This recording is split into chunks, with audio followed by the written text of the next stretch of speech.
오늘 함께 보실 하나님의 말씀은 마가복음 9장 33절에서 우리 37절 말씀, 우리 한 절씩 교독하고요. 37절 함께 합독하도록 하겠습니다.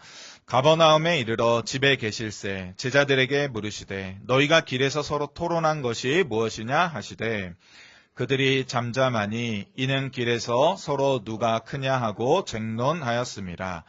예수께서 앉으사 12 제자를 불러서 이르시되 누구든지 첫째가 되고자 하면 뭇사람의 끝이 되며 뭇사람을 섬기는 자가 되어야 하리라 하시고 어린아이 하나를 데려다가 그들 가운데 세우시고 안으시며 제자들에게 이르시되 함께 읽습니다. 누구든지 내 이름으로 이런 어린아이 하나를 영접하면 곧 나를 영접함이요 누구든지 나를 영접하면 나를 영접함이 아니요 나를 보내신 이를 영접함이니라. 아멘. 오늘 특별히 우리 Y국에서 중동에서 선교하고 계시는 박교환 선교사님께서 나오셔서 섬기는 자가 되어야 하리라라는 제목으로 오늘 마가복음을 가지고 말씀 전해주시면서 선교 보고해 주실 텐데요. 우리 선교사님은 저랑 같이 합신해서 같이 공부하고 제가 참 좋아하는 형이기도 하고 존경하고 사랑하는 우리 선교사님이기도 합니다. 그리고 또 애국자세요. 자녀가 무려 4명이나 되는데 지금 딸 둘만 이렇게 참여했는데 셋 죄송합니다. 넷 아니었어요? 한 분 더 낳지 않았어요? 저희 동기 형님들이 자녀를 많이 낳았어요. 그래서 지금 갓난아기 키우고 있는 형만 해도 3명인가 4명인가 되거든요. 그래서 지난번에 왔던 우리 이춘성 목사님도 갓난아기고 하여튼 애국자십니다. 사모님이 정말 애국자고 작년 요맘때쯤 우리 8월에 이렇게 한 주 한 주 계속 목사님들 부르고 선교사님 오셔갖고 설교하셨을 때 그때 기억나실지 모르겠는데 그때도 중동에서 선교하고 계시는 선교사님 오셨을 때 예배에만 참석하셨어요. 그때 사모님하고 아이들하고 그때 막 그래갖고 여기 예배당 꽉 차게 만들었던 그분이세요. 기억나세요? 잘 안 나시죠? 우리 앞에 또 모실 때 우리 오른손 들어서 할렐루야로 인사하며 우리 말씀과 선교 보고 듣도록 하겠습니다. 우리 오른손 들어서 할렐루야, 할렐루야. 기도하겠습니다. 거룩하시고 존귀하신 주님 참으로 감사를 드립니다. 부족한 자를 부르시고 또 허락하여 주셔서 귀한 강단에 또 하나님 말씀을 전하는 자리로 나오고 계심을 참으로 감사를 드립니다. 우리의 마음속에 성령으로 충만하게 하여 주셔서 깨닫게 하시고 또한 은혜 받은 그 말씀대로 또 살아갈 수 있도록 우리의 마음을 주장하여 주시기 원합니다. 크신 영광의 하나님을 마음 다해 찬양할 때 성령의 은혜와 또 풍성한 하나님의 사랑이 우리 속에 넘쳐나게 하여 주시옵소서. 이 시간 또 하나님 말씀 듣기 원합니다. 역사하시고 우리에게 은혜 부어 주시옵소서. 감사하며 살아 역사하신 우리 주 예수 그리스도 이름으로 기도 올려옵나이다. 아멘. 네, 저는 아이가 3명 있습니다. 주변에서 이제 하도 그 아이들이 막 태어나고 그러니까 헷갈렸던 것 같아요. 이제 저희 형님도 저랑 같이 이제 신학교 같이 공부했거든요. 이제 현석 목사님하고. 그래서 저희 형님 목사님이 얼마 전에 아기를 낳았어요. 그래서 아마 헷갈렸던 것 같아요. 네.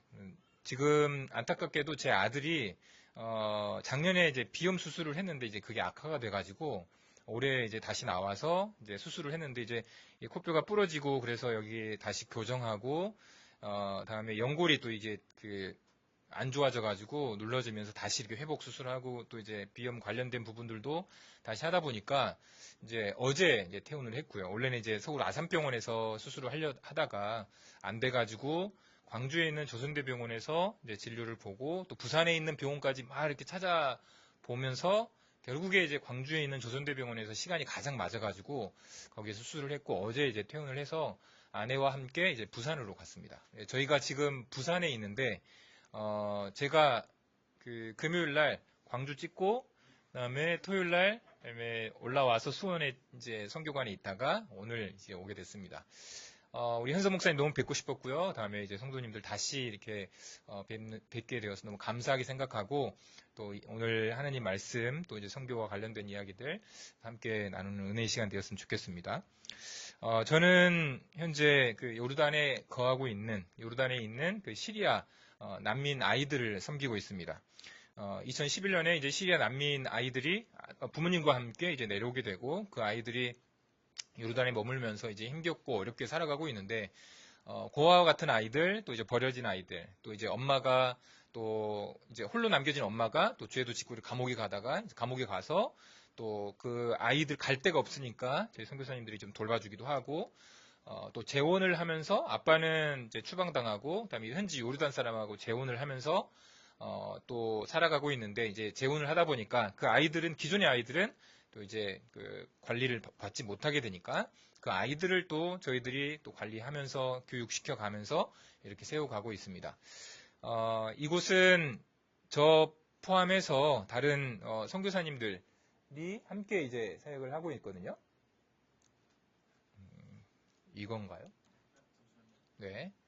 거기에 저희 합신 가정은 저희 한 가정이고요. 그다음에 이 선교 센터를 만드신 분은 2019년도에 이제 감리교 선교사님이시고 그 외에 이제 호프 소속 그 전문인 선교사로 계시는데 이제 그분 계시고 그다음에 순복음에 또 다른 한 가정이 계시고 그다음에 외국인들 중에서 또 아르헨티나 친구가 이제 여자분이신데 아르헨티나 가정이 이제 두 분 계시고 작년까지 계셨는데 이제 그 캐나다 친구예요. 이제 캐나다 가정인데 이 친구는 얼마 전에 시리아로 직접 올라갔어요. 이제 시리아가 열리기 시작하면서 직접 올라가서 거기에 이제 고아들 이제 숨기고 싶다고 해가지고 직접 올라가게 되면서 현재는 저 친구 맨 앞에 있는 친구 이제 캐나다 친구인데 이제 올라가게 되고 그리고 이제 한국 친구와 아르헨티나 두 가정 이렇게 함께 섬기고 있습니다.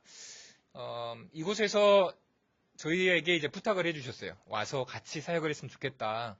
저희가 방글라데시에서 제가 6년을 섬겼거든요. 6년을 사역을 하고 그곳에서 이제 로힝야 난민 혹시 아시죠? 몇 년 전에 아주 미얀마에서 핍박을 받고 탈출을 해가지고 여기에서 이제 그 방글라데시로 들어온 민족이 있었는데 이제 그 민족들을 바라보면서 하나님께서 이렇게 전 세계에 난민들을 만드시고 계시고 흔드시면서 닫혀 있었던 그 지역의 사람들에게 다른 지역으로 옮기시면서 가난하게 하시고 또 이제 그들에게 마음의 문을 열시면서 복음을 듣도록 이렇게 열어가시는 그런 모습들을 보면서 하나님께서 인도하시는 곳이 어디실까? 코로나 때 이제 방글라데시를 철수하게 되면서 기도하는 과정 중에 이 요르단으로 들어가게 됐고 그리고 요르단에 있는 시리아 난민들을 이제 섬기게 되어졌는데 이제 저희가 방글라데시 있을 때 제가 이제 신학교 사역도 하고 또 아내가 회사를 만들어가지고 카페 사역도 했었거든요. 그러면서 직업훈련을 시켰었어요. 그래서 기존의 그 선교사님 학교에서 이제 졸업하고 갈 데 없는 그 아이들을 받아서 저희가 이제 바리스타 교육도 하고 빵 교육도 하고 요리 교육도 하고 막 그러면서 교회로 이렇게 인도할 수 있게끔 매일 예배 드리면서 무슬림들, 힌두교인들, 다음에 크리스찬들도 있었는데 매일 예배하면서 어떻게 하면 교회를 세울 것인가 이렇게 고민하면서 이렇게 직업훈련을 해왔었습니다. 이제 그거를 아시고 저희를 초대해 주셔가지고 현재 이 아이들을 대상으로 저는 이제 직업훈련을 이제 중점적으로 가리키고 있습니다. 이제 다른 선교사님들과 좀 달리 저희들은 뭐 몇십 명, 많은 숫자를 받아가지고 그렇게 사역하지는 않고 어릴 때부터 자라는 그 아이들. 그래서 이제 얼마 전에 이제 시반 아이들이라고 해가지고 아주 어린 아이들인데 그 중에 가장 어린 아이가 이제 4살이에요. 그 4살 아이가 얼마 전에 저에게 왔고 이렇게 어렸을 때부터 저희가 이제 함께 한 그 아이들이 이제 클 거잖아요. 그러면 이제 17살, 18살 정도 되면 이제 졸업을 하게 되는데 그 기간 동안 계속해서 복음의 씨앗들을 계속해서 뿌리고 관계를 맺고 이 아이들이 졸업을 하고 세상에 나아가도 선교사님과 계속 연결이 돼서 어떻게든 이제 복음의 어떤 들을 수 있는 기회를 계속해서 주기 위해서 이런 관계를 형성해 나가도록 하기 위해서 많은 수가 아니라 제한된 그 수를 데리고 이제 교육을 하고 있습니다. 네. 저희들은 이제 뭐 주로 센터 사역 안에서 이제 뭐 교육도 시키고 있고요. 저 같은 경우는 이제 영어도 가리키고, 다음에 수학도 가리키고, 다음에 아내 같은 경우는 미술하고 뭐 음악 이런 쪽에 많이 가리켰고요. 저 이제 코딩하고 컴퓨터도 가리키고 막 했었습니다. 그러니까 저희 선교사님들이 전체적으로 같이 아이들에게 세상에서 필요한 지식들을 계속해서 이렇게 주기 위해서 많이 노력을 하고 있고요. 저희들이 또 집중적으로 사역하고 있는 것은 제과제빵하고 그 다음에 작년까지 했었는데 이제 미싱하고 프랑스 아수하고 퀼트 과정들을 제 아내가 주로 이렇게 했었고요. 그래서 이제 이번에 나오면서 아들 수술 겸해서 제가 이제 나와가지고 다시 또 제과제빵을 부산에 있는 학원에서 또 배우고 있어요. 제가 빵을 이렇게 열심히 만들면 아이들이 정말 맛있게 먹어줍니다. 저는 정말 그런 거 별로 안 좋아했는데 하다 보니까 재밌더라고요. 그래서 아이들이 학교 가서 이제 간식거리가 부족하면 제가 만들어가지고 오히려 이렇게 아내가 하지 말라 그래서 만들어가지고 이렇게 주면 아이들이 또 맛있게 먹고 또 자기 친구들한테 자랑도 해요. 아빠가 만들었다? 그러면은 되게 이제 친구들이 또 다른 눈으로 본다고 하더라고요. 아무튼 너무나도 힘들었지만 작년에 나와서 교육 훈련 받고 다음에 올해 나와서 또 이제 훈련 받으면서 아이들에게 자립해서 홀로 이렇게 살아갈 수 있는 그 길을 열어주고 있는 것이죠. 아이들에겐 꿈이 없습니다.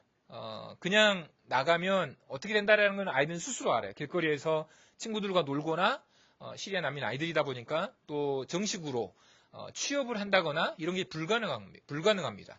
국적 자체가 시리아 사람들이기 때문에 이 요르단에서 이렇게 취업을 해가지고 살아날 수가 없어요. 그것들 다 알고 있어요. 그러다 보니까 이제 그 길거리 가보면 커피 파는 데가 있거든요. 그러면은 쟁반 흔들면서 우리 집에 와서 커피 마시세요 하는 친구들이 있어요. 커피 받아서 이렇게 딜리버리 해주고 돈 받는. 그래서 하루에 벌어봤자 1,000원도 안 되는 그런 돈을 받기 위해서 열심히 이렇게 그런 데라도 들어가기 위해서 노력하는 친구들인데 직접 와서 빵을 만들어 보고 영어도 배우고 수학도 배우고 하나의 가격을 어떻게 정해야 되는지도 알게 되고 자기가 한 번도 맛보지 못했던 그런 빵들을 먹어보면 아이들이 정말 행복해합니다. 그리고 나중에 먼 미래에 이런 꿈을 아이들에게 너 이렇게 될 수 있어 라고 심겨줄 때 아이들의 심장이 뛰고 어떤 누구보다도 행복하게 자라가는 모습들을 볼 때 선교사님들이 그러면 우리가 더 여기에 집중하자 해가지고 직업훈련에 더 많은 이제 그 힘을 쏟고 있습니다. 또 이제 시간이 되면 가정 방문을 이제 하면서 복음을 전할 또 기회도 찾고 있고 아이들에게만 아니라 이제 부모님에게도 이제 가서 힘든 건 없는지 물어보기도 하고 또 필요한 생필품 같은 걸 준비해서 또 전달도 해주고 이야기도 듣고 그러면서 어려운 일들을 같이 함께 기도해주고 이렇게 하면서 관계를 계속해서 깊이 있게 형성해 나가고 있습니다. 무슬림인들이기 때문에 한번 이렇게 관계가 틀어져 버리면 더 이상 복음 전할 기회가 없어요. 이렇게 오랜 시간 동안 5년, 10년 깊이 있는 친구가 되어줘도 예수라는 이름 한 번만 이렇게 하는 순간 얼굴이 일그러지고 바로 등을 돌리고 바로 관계를 끊어져 버리고 말아요. 그런 아이들과 또 예배를 드린다라는 것이 쉽지 않거든요, 사실. 그래서 저희들도 이제 보안 문제가 있고 이 센터가 잘못해서 신고가 들어가 버리면 또 문을 닫게 되기 때문에 예배를 저희가 지금까지 한 번도 드리지 않고 있다가 최근에 5월 달부터 이제 저희들이 결정을 했고 그래서 이제 예배를 드리기 시작했었습니다. 첫날 예배를 드리는데 그날 아이들이 막 얼굴 찡그리면서 뭐 찬양할 때 누군가가 막 이렇게 입 열어가지고 찬양하면 너 그러면 안 돼 막 이런 식으로 막 손가락질하고 있던 그 애들이 한 주 지나면서 이제 같이 찬양하게 되고 또 설교를 듣게 되고 이제 그러면서 우리가 조금 더 이렇게 힘을 써야 되는 부분들이 이런 것이겠구나라는 것들을 깨달으면서 다시 들어가면 예배를 더 같이 열심히 섬기기로 선교사님들이 같이 마음을 먹고 이렇게 하게 되어졌습니다. 이렇게 예배를 드리고자 이렇게 결단하게 된 배경은 저희가 작년에 이제 함께 나왔던 그 선교사님 가정 중에 그 호프 소속 선교사님이신데 딸이 이제 10살이고 8살이거든요. 제 막내하고 이제 첫째하고 동갑인데 그 가정의 사모님께서 위암 4기로 작년에 이제 나오셨었어요. 그러다가 1년 이렇게 항암 치료 계속 받으시다가 저희 나오기 한 2주 전에 이렇게 갑자기 소천하시게 되면서 우리가 그분의 마지막 소원하는 바가 다시 이 땅에 들어와서 사랑하는 아이들에게 복음을 전하고 함께 웃으면서 이 땅을 밟고 싶다라는 것이 그분의 마지막 소원이셨는데 결국에 이루지 못하고 하나님의 품으로 이제 돌아가시는 것을 보면서 우리가 다시 정말 마음을 다해서 이 아이들에게 복음을 전해야 되겠다라는 것을 결정하게 되어졌고 그래서 예배 사역을 이제 시작을 하게 되어졌습니다. 이렇게 사역을 하면서 정말 함께 만들어간다라는 거, 이제 함께 섬겨간다라는 것, 그것이 참 감사한 것 같습니다. 이제 방글라데시에 있을 때 혼자 사역을 열심히 했거든요. 정말 뭐 카페도 만들고, 다음에 신학교 사역을 하면서 복음도 전하고 또 먼 지역까지 가가지고 거기에서 교회 개척 사역한다면서 이것저것 막 다니고 그러면서 정말 열심히 사역을 했던 것 같아요. 근데 많이 외로웠던 것 같습니다. 근데 이제 그러면서 너무 지치기도 하고 아내도 병이 들고 코로나 때 이제 모든 걸 다 놔두고 철수하는 과정 중에 함께 섬겼으면 좋겠다 이런 마음이 많이 들었었는데 요르단에서 이제 그 선교사님들과 함께 사역들을 만들어 나가고 함께 섬기면서 이제 대표 선교사님들이 그랬거든요. 이제 이 센터를 만드신 분한테 제가 단독으로 뭔가 이렇게 만들고 싶은 마음 없습니다. 제가 최선을 다해서 섬길 테니까 뭐든지 시켜주십시오. 이렇게 부탁을 드렸었어요. 주께서 이 땅에 오셔가지고 우리를 섬기셨듯이 그렇게 섬긴다라는 것이 성경적으로 가장 맞겠구나라는 그 마음의 감동이 있어서 이렇게 부탁을 드렸고 그러니까 막 시키더라고요. 이것도 하세요. 저것도 하세요. 막 한 번도 해보지 못한 코딩도 하세요. 아이들한테 그때 처음에 갔을 때는 뭐 언어도 안 됐었는데 뭐 영어 가르치세요. 수학 가르치세요. 막 하시는데 막 시키시는 거예요. 갑자기 한 번도 꿈도 꿔보지 못한 빵도 한번 만들어 보시려 해가지고 빵도 배우게 되고 지금까지 이렇게 오게 되어졌습니다. 그러면서 언어도 늘게 되고 아이들을 섬기는 과정 중에 정말 주께서 이렇게 사랑하셨겠구나라는 그 마음도 깨닫게 되고 주님의 마음이 이 고아와 같은 아이들에게 시선이 고정되어 있겠구나라는 그 감동들이 정말 아이들을 만날 때마다 경험하는 것 같습니다. 고아와 같은 자들, 버려진 자들, 누구도 눈길 한 번 주지 않은 그 가난한 자들에게 주께서 가셨듯이 우리가 함께 그렇게 갔을 때 주님의 마음이 그곳에 있고 주님의 역사하심들이 살아있는 것을 항상 경험하게 되는 것 같습니다. 우리가 바라는 것은 그곳에서 이제 복음을 증거하는 것인데 이제 성탄절날, 이 사진에 이제 성탄절날 복음, 이 영상을 보여주면서, 킹 오브 킹스라는 애니메이션을 보여주면서 정말 걱정을 많이 했었어요. 아이들이, 이렇게 박차고 나가버려, 어떻게 하지? 이렇게 걱정을 많이 했었는데, 모두가 다 함께 킹 오브 킹스를 보면서, 예수가 어떤 인물인지, 어떤, 이신지, 보게 되고, 또 이제 감동도 받게 되고, 조금씩 스며들어간다고 할까요? 이 복음이 이렇게 아이들에게 마음속에 이제 들어간다고 할까요? 그런 것들을 보게 되면서 참 감사하게 되어졌습니다. 제 인생에 있어서도 그 예수 그리스도를 만난 그것이 제 인생의 아주 큰 전환점이었던 것 같아요.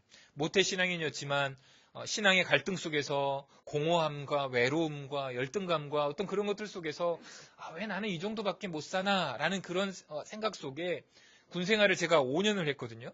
근데 이제 20대 중반에 그렇게 수련회 막 열심히 다니고 기도 열심히 하고 선배가 너는 왜 새벽마다 나와서 울고 있냐라고 물어보면 너 혹시 여자친구가 헤어졌냐 이렇게 오해도 하시고 그렇지만 정말 갈급한 마음에 주님을 찾았지만 정말 그때뿐이었고 마음속에 정말 그 하나님의 안에서의 누려지는 평강과 기쁨과 감격이 없이 20대를 살아갔는데 어느 때 비슷한 그런 나날이었지만 이제 목포에서 근무했을 때였거든요. 새벽 예배 나갔다가 새벽 4시에 그 할머니 할아버지들만 그 계셨던 서도분만 이렇게 주여 하면서 그렇게 이렇게 그 예배 마치고 돌아가시는 그런 그 예배당에서 그렇게 뜨겁게 2시간 기도하고 출근하기 전에 말씀 묵상하고 이렇게 말씀을 묵상하지 않으면 밥도 먹지 않겠다 이런 마음을 각오로 정말 주님 앞에 이런 마음이었던 것 같습니다. 근데 이제 어느 날 똑같은 말씀이었고 요한복음 말씀이었고 정말 그런 말씀 묵상 그런 시간이었는데 예수를 믿으면 구원을 얻는다라는 그 사실이 깨달아지는데 정말 제 머리 위에 어떤 쇠사슬 같은 것이 뻥 터지는 듯한 느낌이었어요. 제 안에 찾아오는 그 평안과 감격과 그 은혜가 세상 어떤 곳에서 받을 수 없는 그 평안이 막 넘쳐나는데 이 구원의 감격을 내가 전하지 않으면 안 되겠다라는 그 정말 큰 마음이 내 안에 찾아오면서 출근하자마자 수병들 제가 해군에서 근무했거든요. 머리 뒤통수 때려가면서 예수 믿어야 돼. 잠자고 있는 애들 흔들어가면서 예수 믿어라고 하면서 저 인간 왜 저럴까 하면서 막 이상한 눈빛을 쳐다봤지만 정말 그 복음의 감격을 복음을 전한다라는 것이 이런 거구나라는 것을 더욱더 깊이 있게 느끼게 되면서 신학교도 가고 이렇게 선교 사역을 하게 되어졌습니다. 복음을 제가 만난 그 예수 그리스도를 동일하게 이 아이들에게 전해주고 싶고 정말 새벽마다 지금도 이제 새벽마다 아이들 한 영혼의 이름을 불러가면서 부르고 있습니다. 우리가 나와 있을 때 선교사님들이 나와 계실 때 정말 꿈속에서라도 이 아이들이 예수님을 만나서 정말 인생이 정말 힘들고 고와 같은 인생 속에서 외롭게 살아가는 저들이지만 그나마 예수를 만나서 홀로 남겨진 인생이 아니라 함께 걷고 있다라는 것을 느끼고 경험할 수 있는 그런 인생이 되기를 바라는 마음으로 정말 간절하게 이 아이들을 기도하고 있습니다. 이 복음이 이 아이들에게 또 전해지고 증거되어질 수 있도록 함께 기도해 주셨으면 좋겠습니다.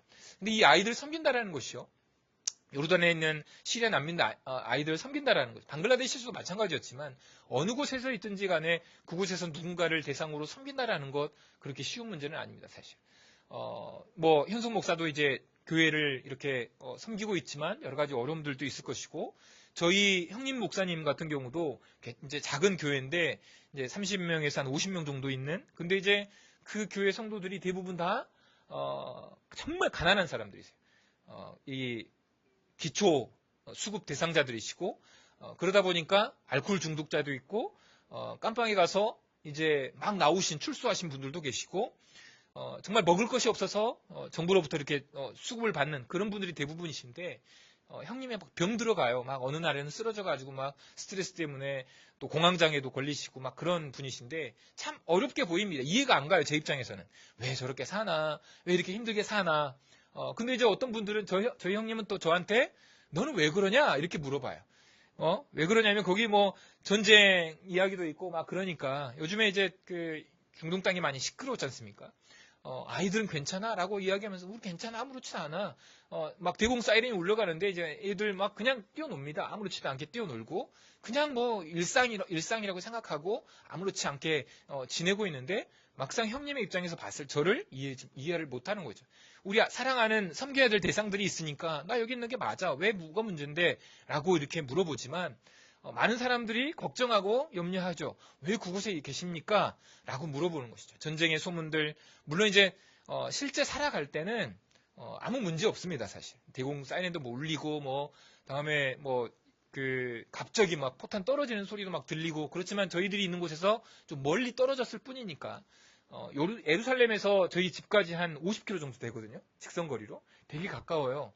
다음에 미군 부대가 이제 사드 기지가 거기 있었는데 거기 이제 폭격 받아가지고 사드가 이렇게 부서졌었는데 거기서도 한 60km, 70km 정도 됩니다. 멀리 떨어져 있습니다. 그러니까 안전상 크게 문제가 없다라고 저는 개인적으로 생각을 하는데 많은 분들이 이제 걱정을 하죠. 또 이제 뭐 이거는 일반적인 거지만 이제 또 무시도 받습니다. 뭐 이제 아랍어로 막 이렇게 이야기하다가도 발음이 안 좋거나 그러면 막 킥킥거리면서 또 무시도 하고. 또 이제 인종차별도 받습니다. 뭐 동남아 사람들이 우리나라 들어왔을 때 인종차별 받듯이 저희들도 이제 중동에서 아시아계라는 이유로 인종차별을 되게 많이 받아요. 길거리 가다 보면 저희가 이제 출국하기 전날 밤에도 아내와 같이 산책하는데 막 뭐라고 막 해요. 이제 뭐 들어보셨으면 모르겠지만 이제 칭칭총이라고 이제 아시아계 비하 발언 그런 것들 막 하면 기분이 나빠가지고 어느 날에는 그냥 모른 체 하고 지나가기도 하지만 어느 날에는 또 이제 웃어주면서 야 그런 거 하지 마라고 말하지만 또 어느 날에 이겨내지 못하고 너 일로 와봐. 막 너 아빠 누구야? 막 소리치기도 하고 그러면서 이제 그런 시간들을 이제 보내죠. 또 의심도 받습니다. 선교사님 아니에요? 막 이제 처음에 살았던 집이 좀 많이 허름하고 그런 지역이었다가 거기에서 이제 주변에 있는 마을 사람들이 왜 외국인이 여기 와서 살까라고 하면 너 선교사 아니야? 라고 이제 의심도 하고 그런 의심도 많이 받습니다. 가까운 이제 어떤 그 분이 학원에서 너무 열심히 공부를 했어요. 그러니까 아랍어를 저희가 이제 요르단 들어간 지가 4년 반 정도 됐는데 그분은 1년, 2년도 채 되지 않았는데 저보다 훨씬 더 열심히 하셔가지고 잘해요. 근데 이제 학원에서 이분을 신고한 거예요. 그러니까 이제 우리나라 국정원 같은 거 이제 그 정보부에 끌려가서 거기서 신문을 받고 이제 이야기를 듣는데 너 한국 국정원이지 이렇게 치주할 정도로 너 지금 말 안 하면 내려가서 여기서 저 소리 들리지 너 저렇게 될 수 있어 라고 하면서 막 협박하고 막 이런 식의 어떤 그런 것들이 있었다라는 것이죠.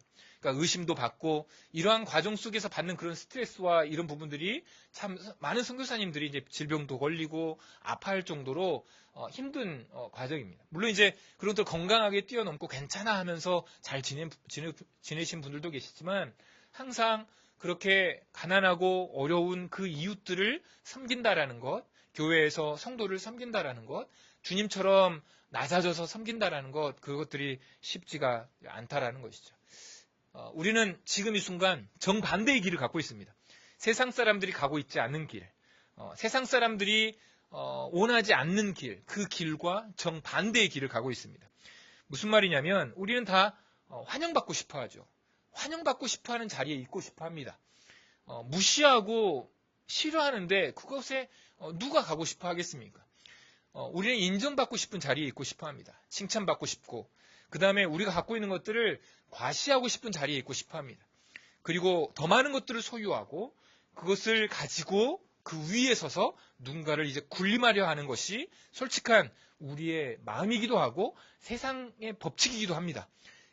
그러한 것들을 이제는 우리는 내려놓고 정반대의 길로 가고 있으니 지금 있는 우리의 이 섬김의 자리가 어찌 보면 힘들어 보일 수 있다는 것이죠.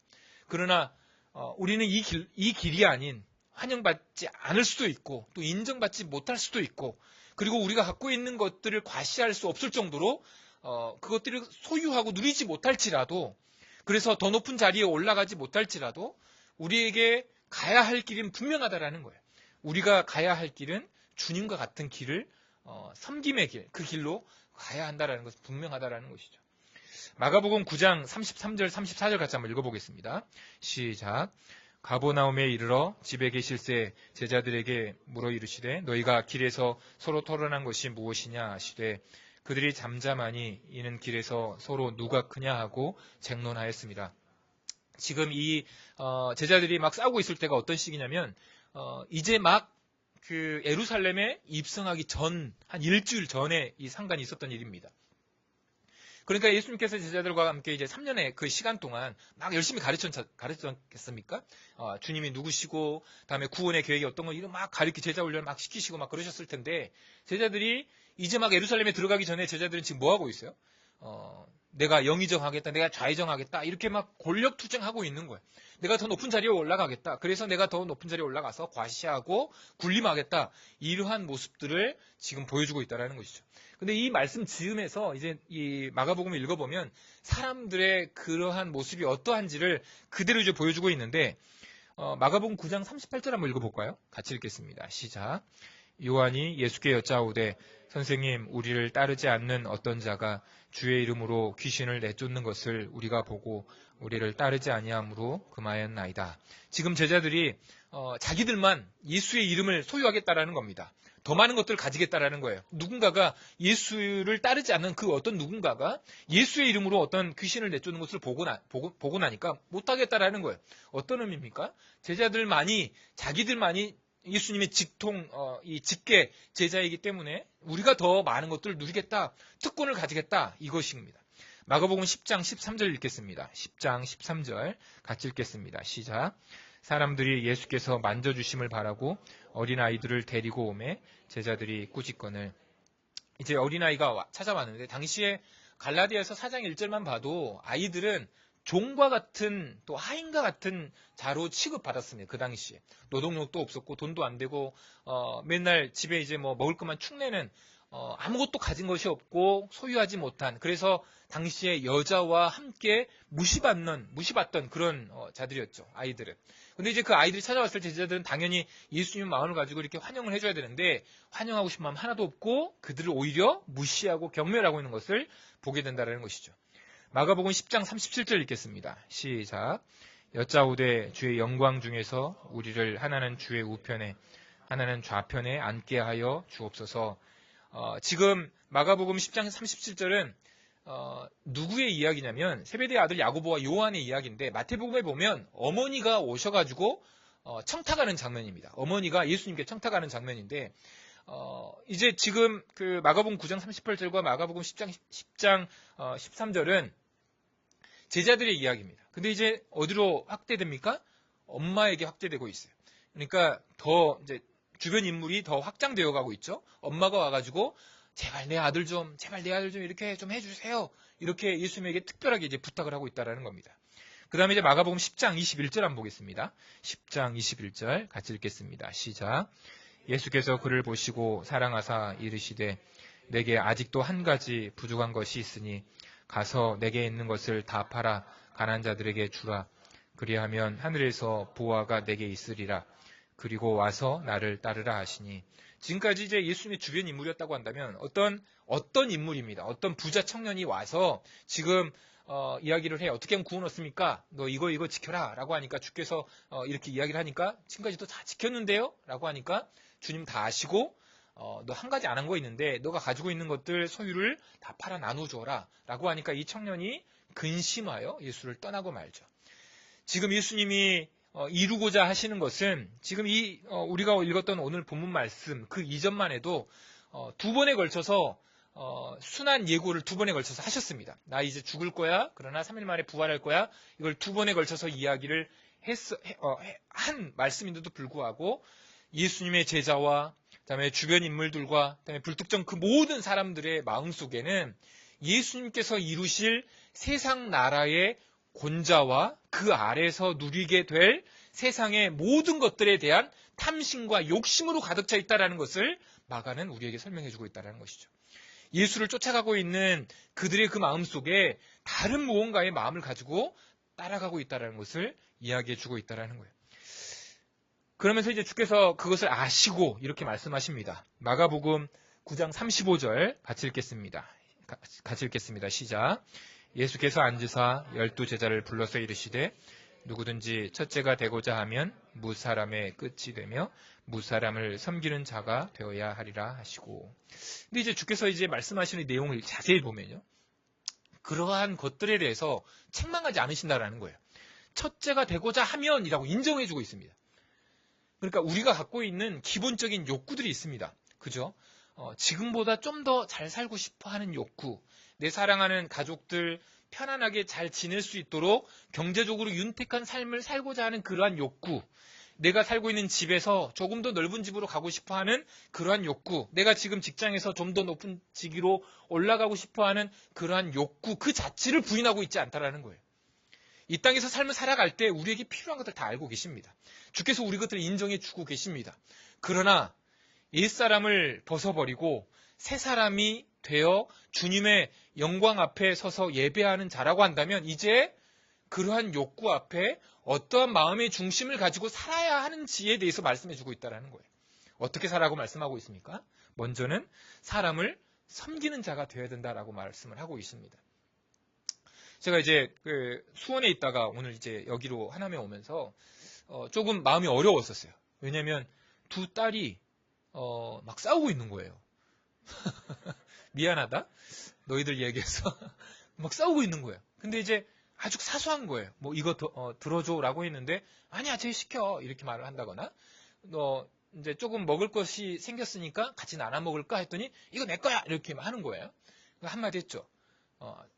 얘들아, 아빠 마음이 살짝 불편한데 이거 하나 나눠주면 어떨까? 그리고 이거 하나 이렇게 들어주는 거 그게 큰일 아닌데 그렇게 해주면 어떨까? 라고 하면서 막 이런저런 이야기를 했더니 알았어, 미안해, 내가 잘못했어 하는데 너무 예쁜 거예요. 그러니까 하나님 보시기에 어떨까? 우리가 아주 사소한 것부터 생각했으면 좋겠다라는 겁니다. 마치 우리가 갖고 있는 것 부자 청년처럼 모든 것들을 다 이렇게 가난하고 어려운 사람을 나누라는 뜻이 아니라 하나님께 주께서도 인정하신다고 우리가 갖고 있는 것들 중에서 그것들 다 하라는 뜻이 아니라 지금 이 순간 내 사랑하는 사람에게 그리고 불특정 어떤 누군가에게 마주치는 누군가에게 우리가 하고 있는 나의 삶의 행위의 어떤 모습들을 보았으면 좋겠다라는 거예요. 따뜻한 말 한마디, 내가 잠깐 희생하고 그것들 조금이나마 내가 갖고 있는 것 작은 것이나마 나눌 수 있는 따뜻한 마음, 그러한 것들이 내 안에 존재하고 있느냐라는 것이죠. 나만 챙기고 내 것만 더 가지려고 하는 마음, 오히려 내 몸의 편안함만 생각하고 있는 그 이기적인 마음을 내가 갖고 있어서 내 가족, 내 것들 이것들만 갖고 있는 것이 아니라 조금이나마 내가 몸이 불편할지라도 내 사랑하는 가족들을 섬기고 내 몸이 혹시라도 이제 뭐 어려울지라도 내 재정이 조금이라도 어려울지라도 그것이 누군가의 기쁨이 되어줄 수 있다면 1,000원, 2,000원이라도 내가 가난한 사람들에게 나눌 수만 있다고 한다면 내가 사랑하는 가족들이 힘들어하고 있는데 내가 너무 피곤하지만 그럼에도 불구하고 화내지 않고 따뜻한 말 한마디로 힘들지라고 위로해줄 수 있다고 한다면 그것이 주께서 우리에게 요구하시는 섬김의 모습이 아닐까라는 것을 주께서 우리에게 말씀하고 계시다라는 거예요. 우리는 너무 큰 것을 생각합니다. 주께서 하늘 영광 다 버리시고 이 땅에 찾아오셨어요. 그러면서 우리에게 섬기라 라고 우리에게 말씀하십니다. 하나님의 나라가 이러한 자들의 것이다 라고 우리에게 말씀하고 계십니다. 로마서 8장에 보면 우리를 부르신 목적이 나옵니다. 그것은 주님의 형상을 닮도록 하기 위해서 우리를 부르셨다고 말을 합니다. 주님의 형상이라는 것은 그분의 사랑의 모습들도 있지만 동시에 섬기러 오신 예수 그리스도의 그 모형을 우리가 닮아야 된다는 것을 동시에 이야기해 주고 있다는 것이죠. 한국교회가 많이 힘들지만 그래서 많이 어렵지만 그렇게 이 어려운 이 시대에 이 한국교회가 욕만 우리가 이제 동시에 그 사람들 향해서 욕만 할 게 아니라 교회가 저렇게 큰 교회 건물 짓고 뭐 어쩌고저쩌고 이런 말들을 우리가 할 게 아니라 내가 있는 그곳에서 작은 예수로 가난하고 어려운 자들, 정말 힘들어하는 자들, 그리고 내 사랑하는 가족들, 내가 만나는 수많은 사람들, 내 직장의 동료들에게 따뜻한 말 한마디로 그들을 위로하고 한 번 더 안아주고 격려하고 내가 가진 조그만 것 나눠주고 내가 먹고 있는 것 함께 나누며 더불어서 주 예수 그리스도의 모습으로 다가갈 수만 있다고 한다면 우리가 있는 그곳에 하나님의 영광이 드러나게 되어진다는 것입니다. 그것으로 우리를 부르셨어요. 작게 섬기라고 우리를 부르셨어요. 그러한 모습으로 작은 예수로 그 섬겨야 될 대상이 누군가가 있다고 한다면 그것이 불특정 다수가 아니라 내 사랑하는 가족들이기 때문에 내 사랑하는 동료이기 때문에 그것이 크고 어려운 일이 결코 아니다라는 것을 우리는 기억하고 그것이 크게 여길 게 아니라 내게 그거 주어진 그 작은 것들 주님의 모습을 닮아서 섬길 수 있어야 된다는 것이죠. 그런데 이제 그러한 것들이 참 쉽지만 않습니다. 저 또한 한국에 와서 살면 어떨까 하는 마음들이 솔직히 마음으로 있습니다. 좀 더 제가 이제 한 달 전에 들어왔을 때 처음에 갔던 교회가 남서울 은혜교회였습니다. 남서울 은혜교회 아시죠? 그러니까 미랄학교라고 이제 장애우 학교가 있는데 그 학교에서 예배를 드리다 보니까 어마어마하게 큰 규모가 있습니다. 그 규모에서 예배를 드립니다. 근데 이제 이 교회에 내가 부목사라고 오면 내 마음은 어떨까? 이런 마음이 순간 머릿속에서 스쳐 지나가는데 내가 이 교회 부목사라고 오면 나는 아마도 아파트 한 채가 있을 것이고 큰 차 한 대가 있어가지고 사례비도 많이 받고 이렇게 막 순간 머릿속에 계산돼서 딱 지나가는 거예요. 순간 하나님 앞에 내가 왜 이러지?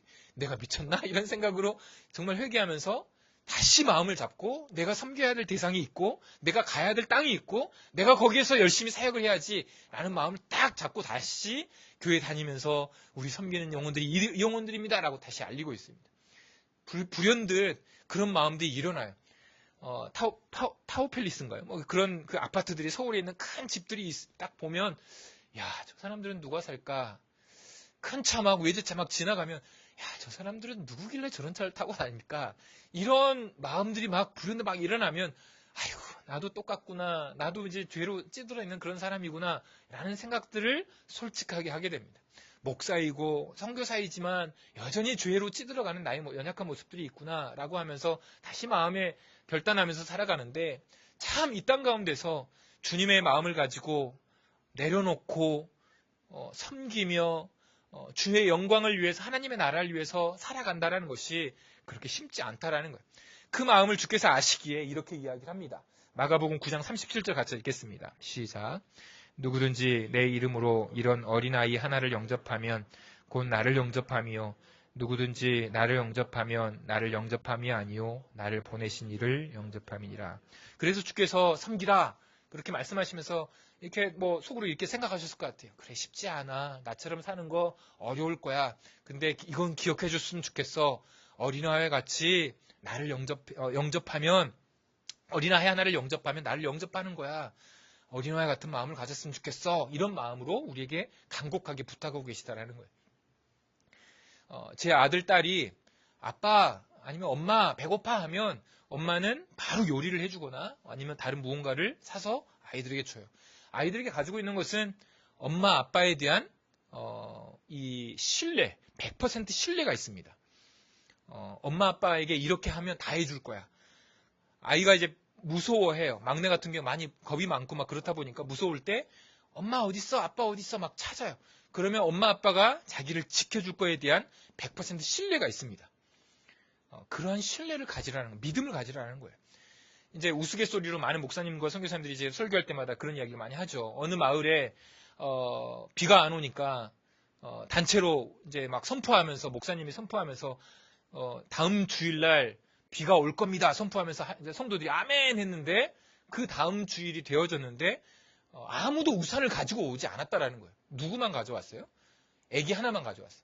애기가 그래요. 왜 목사님도 우산을 안 가져왔네요? 이렇게 말을 한다라는 거예요.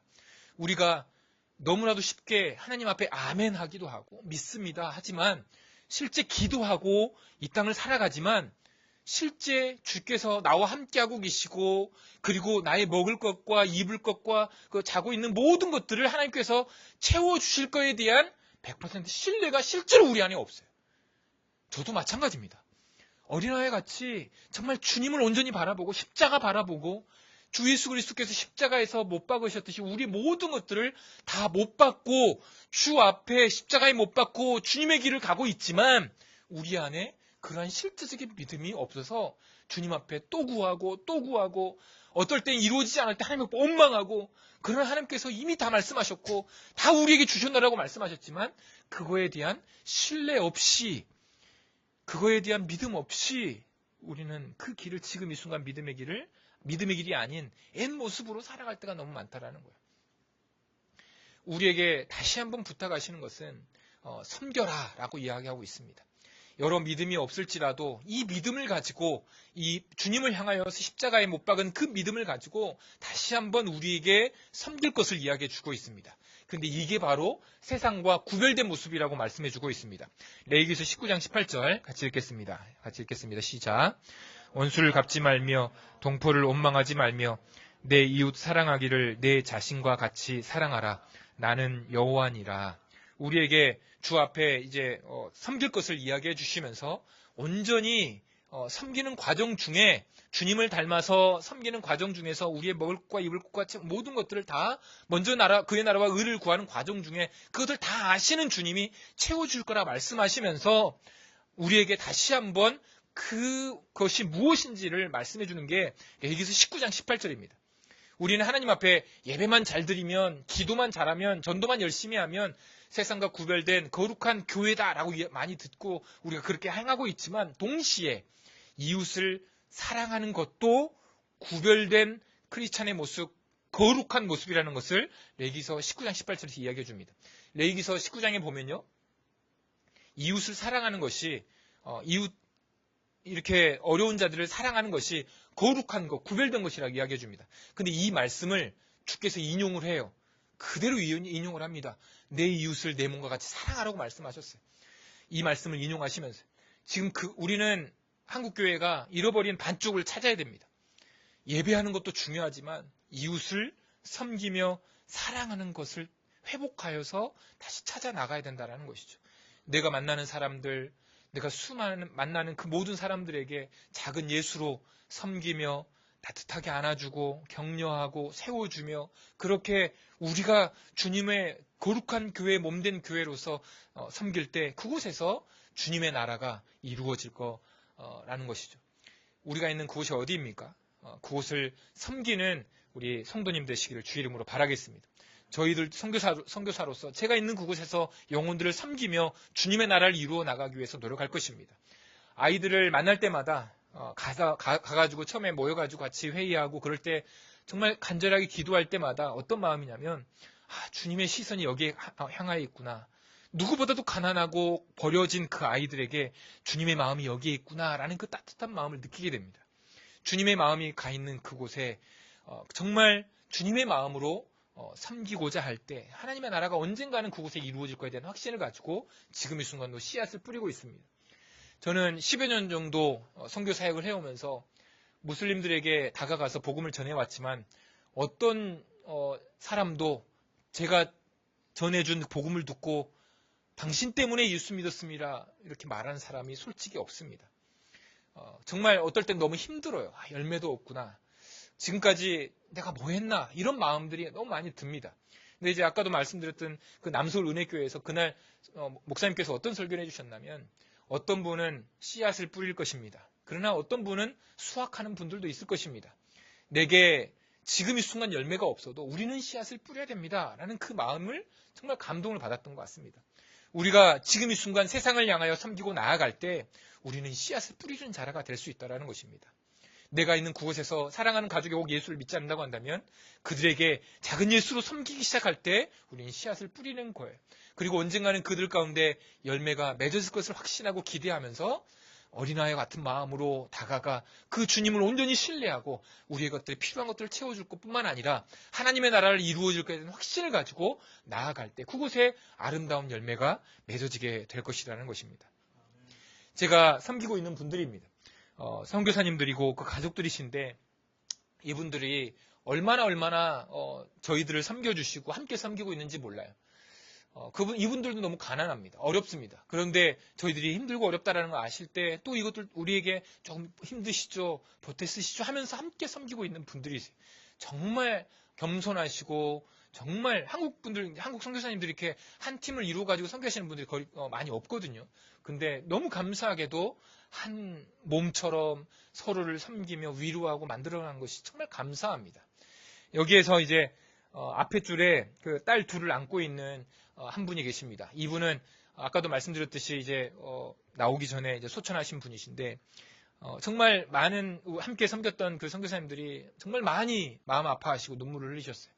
너무 보고 싶었고 너무 다시 이 땅에서 아이들과 함께 섬기기를 원했었는데 갑자기 허망하게 소천하신 모습을 보면서 많은 분들이 정말 마음이 아팠고 많은 눈물을 흘렸습니다. 아직도 저희들 팀 안에 힘들어서 이제 저희 아내 같은 경우는 같이 열심히 사역을 했던 친구와도 같았던 이제 분이었고 그래서 너무나도 마음이 아파서 정말 많이 울고 지금도 이제 회복이 되지 않아서 아내가 힘들어하고 있는데 이분을 기억하고 추억하고 기도할 때마다 눈물을 흘리고 그리워하는 그 이유는 이분이 가진 것도 없고 아이들에게 학비도 제대로 이렇게 내지도 못해가지고 학교에서 학비 내십시오라는 말을 수없이 드렸던 정말 가난하고 어렵게 선교하셨던 분이지만 가정을 방문할 때마다 아이들에게 자기의 있는 호주머니에서 돈을 꺼내가지고 준비해서 어떻게든 그 아이들에게 자기 가진 것을 나누기 위해서 노력하셨던 분이셨어요.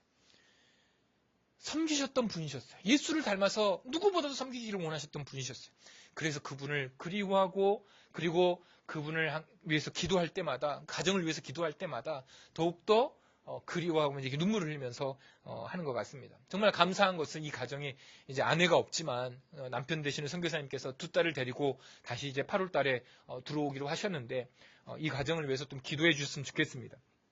정말 힘들게 지금 여러 어려운 가정 가운데 있지만 그럼에도 불구하고 다시 들어오실 텐데 이 가정을 위해서 많이 기도해 주셨으면 좋겠고 또 팀이 또 성령의 충만함 속에서 함께 이러한 시리아 난민들을 위한 그런 사역들을 위해서 기도했으면 좋겠고요. 지금 제과잡방 이제 훈련을 받으면서 필요한 것들 하나님께서도 은혜 주셔서 훈련 받을 수 있는 경비 이런 것들 다 주셔가지고 열심히 훈련 받고 있는데 아이들에게 정말 꿈을 줄 수 있는 또 소망을 줄 수 있는 그런 사역할 수 있도록 그래서 정말 아이들에게 자립할 수 있는 그런 기술들을 아이들에게 잘 전해주고 먼 훗날 자립해서 또 씨앗을 뿌리고 열매가 거둬주는 것을 기대하면서 이렇게 할 수 있도록 기도했으면 좋겠고 예배사역 지금 시작을 했는데 들어가서도 계속해서 예배사역이 끊임없이 계속해서 지속될 수 있도록 기도했으면 좋겠고요. 무엇보다 전쟁이 멈추고 여러 가지 시끄러운 소리들이 너무나 많지만 참된 평화가 중동 땅 가운데 찾아올 수 있도록 또 사랑하는 삼남매가 그런 어려움들 속에서도 잘 지내고 건강하게 예수 그리스도를 믿는 그 복음의 능력 아래 거할 수 있도록 또 아내가 또 많이 이제 소천하신 분 때문에 많이 힘들지만 잘 이겨내고 또 작년에 또 암 수술을 했었거든요. 그래서 건강하게 이제 올해 또 회복되어져서 또 이제 건강검진도 했는데 결과 잘 받고 다시 들어갈 수 있도록 마음의 안정과 이런 상황들을 위해서 함께 기도해 주셨으면 좋겠습니다. 저희 가정들이 열심히 그 땅의 영혼들을 잘 섬길 수 있도록 기도해 주시고 협력해 주셨으면 감사하겠습니다. 그리고 우리 성도님들도 지금 있는 그곳에서 열심히 교회를 섬기시고 옆에 있는 지체들을 섬기시고 사랑하는 동료와 가족들을 섬기시는 우리 사랑하는 성도님 되시기를 주의 이름으로 바라겠습니다. 우리 말씀을 생각하면서 기도했으면 좋겠습니다.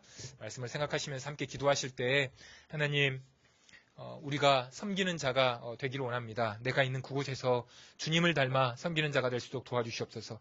나는 여전히 믿음이 없고 부족하지만 주께서 우리에게 믿음을 주시고 어린이와 같은 마음을 가지고 온전히 주님을 신뢰할 수 있는 그러한 마음을 주시옵소서.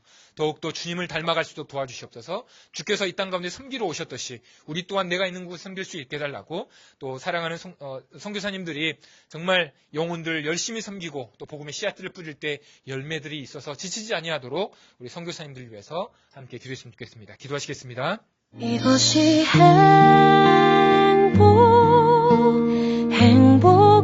행복이라고 세상은 알 수 없는 하나님 선물, 이것이